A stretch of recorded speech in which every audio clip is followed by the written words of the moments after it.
AskReddit. Workers of Disney, what do you know that would ruin the magic? Before we get into the stories, subscribe. I don't know whether this will ruin anything, it's just a fun fact. Walt Disney was a chain smoker and constantly had a cigarette in his hand. Consequently, a majority of the photographs taken of him show him holding a cigarette. In today's modern society, it is no longer socially appropriate to be a chain smoker, so the Disney company has airbrushed the cigarettes out of all the old photos of Walt that they use for publicity. This leaves Walt holding his hand in a very strange position, with two fingers extended, where there used to be a cigarette between them. The Disney company's official explanation for this is that Walt had a very unique hand gesture, that every time he pointed, he did so with two fingers. In order to perpetrate this lie to all the public, all Disney employees in the parks, the hotels, the Disney stores, and malls everywhere are required to point with two fingers and are told this is the Disney way. And the whole reason is to make the public comfortable with seeing that gesture so that Walt doesn't look weird in all those old photos where the cigarettes have been erased. Try it. The next time you're around a Disney employee, ask for directions or ask where something is. This one always makes me laugh. The night show at Hollywood Studios is called Fantasmic, and it ends with a bunch of characters going by on a Steamboat Willie. Then they all go inside, and fireworks and sparks stream down the side of the boat. Well, Ariel has a tail and can't walk, so she has to stay outside on her pedestal at the back of the boat. So Prince Eric wraps a fireproof blanket around her before going in. It's dark on that part of the boat when it happens, but if you watch for it, you can definitely see it. I know it sounds crazy, but it's true. Lots of visitors will try to spread the ashes of loved ones on theme park rides. Walt Disney World has two abandoned parks. One, River Country, was a water park. Before it closed, an 11-year-old visitor died after coming into contact with brain-eating amoeba at the park. Costumed characters are not allowed to take off their costume in public.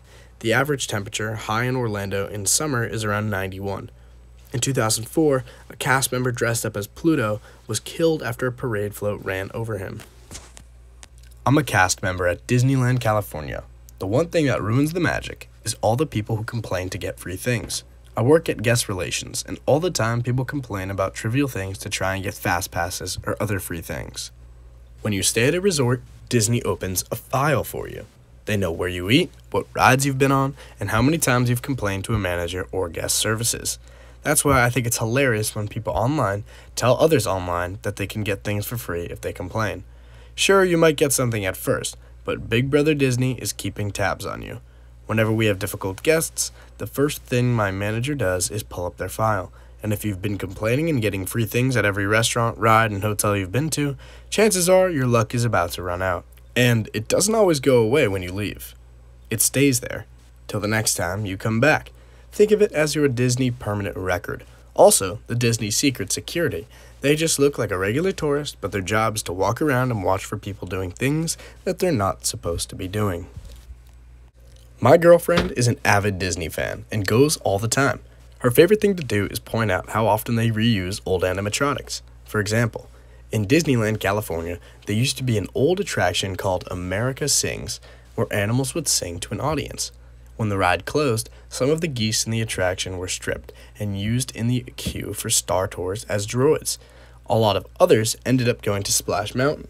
Rumor has it, they used the old Big Al animatronic from the Country Bears for Oogie Boogie in the holiday overlay of the Haunted Mansion. They also reuse molds of animatronics, so there are many in Spaceship Earth, Carousel of Progress, and Haunted Mansion in Orlando who share faces with the president in the Hall of Presidents. I saw some YouTube video of a Disney princess that worked at the park. She had literal stalkers that would show up constantly and talk to her. They would even get angry at the replacement if the person the stalker was talking had to have their normal shift off. Disney wouldn't do anything until the stalker did something physical or lewd. A 40-year-old man coming to visit a specific 20-year-old girl day after day wasn't creepy enough for Disney. My dad used to date this absolutely gorgeous little Armenian woman. She could have been a model, but she was in the Mickey/Minnie Mouse costume. They need someone small for that costume. So next time you're taking a picture next to Mickey, just know that the person inside could be anyone from a Danny DeVito lookalike to a supermodel-esque woman.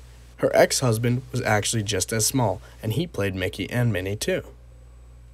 In Magic Kingdom at Disney World, there's a vacuum system that literally sucks away trash to a central location backstage behind Frontierland. The floors of that central location have to be specifically treated because so many people pour their sodas in the trash. If it wasn't, the acidity of the soda would literally eat away at the concrete floor. The vacuum system also makes the underground tunnels smell. Disney's Tower of Terror in California has its specific height because if it were 1 foot higher, it would need a bright red beacon to warn an aircraft. The water on the safari cruise isn't even waist deep. It's dyed to seem deeper. Magic Kingdom in California is on the first floor. The ground floor is an elaborate network of tunnels so you don't see too many maintenance crews or characters in the wrong area. My daughter-in-law worked at Walt Disney World. Some days her only job was to organize the strollers outside of a theater. As one group left the show and took theirs, she'd push the next set of strollers forward. Otherwise, you'd have the third and fourth show guest strollers blocking the paths. She was constantly being yelled for having removed them. One lady said her purse was in the stroller with their passports and airline tickets. Once they found a sleeping toddler. I visit Disney every year. Something that ruined the magic was when I found out that people dump cremated ashes in the park. For example, Haunted Mansion, Small World, Pirates of the Caribbean, and Splash Mountain. Apparently, it's a hotspot for fans wanting their cremated ashes spread there after death, and some people literally just want to spend eternity at Walt Disney. In fact, one time when my family and I were in line for Splash Mountain, they had to shut down the ride and call the code HEPA so staff members could vacuum it. People who do this usually get escorted out of Disney, so if you dump ashes in Disney, it'll probably get cleaned up and you'll be asked to leave. This also happens at Disneyland. I rode on Space Mountain when they had all the lights on. It makes the whole thing really sketchy. The whole coaster area of the building was lit up with LED and fluorescent bulbs or something, and you could see everything. Stuff is a lot closer to your head than you think it is, and they use the dark to hide a lot of the inner workings instead of spending money on making it match all the theme and stuff. Overall, a really weird experience. The Disney family has undergone a lot of drama. Roy Disney, Walt's nephew, dethroned Disney CEO Ron Miller, who was married to Walt's daughter and Roy's cousin Diane Disney, in 1984 and installed Michael Eisner as CEO to rescue a failing company. Roy becomes vice chairman. Eisner turns Disney into the gigantic corporation behemoth that it is today, but ends up being a maniacal tyrant. Eisner and Roy clash. Eisner moves to oust Roy, but he resigns first and launches a guerrilla campaign to overthrow Eisner in 2003. Eisner eventually resigns in 2005. Walt Disney's other daughter, Sharon Disney, died of cancer in the early 1990s. Before her death, she created a trust for her 3 minor children worth hundreds of millions of dollars. What follows is a tragedy of Shakespearean proportions. If you forget your name tag as an employee, you wear a spare from the manager's office. And most of the spares say Chris from Orlando because that's a unisex name. But a lot of cast members keep the spare and wear it when they're not feeling particularly, let's say, magical. And so they get no complaints directed to their real name and they all go to this Chris from Orlando. I did actually know one cast member named Chris who was from Orlando, so all these complaints got directed towards him, and he was such a great guy and honestly a great employee. He got chewed out on the daily.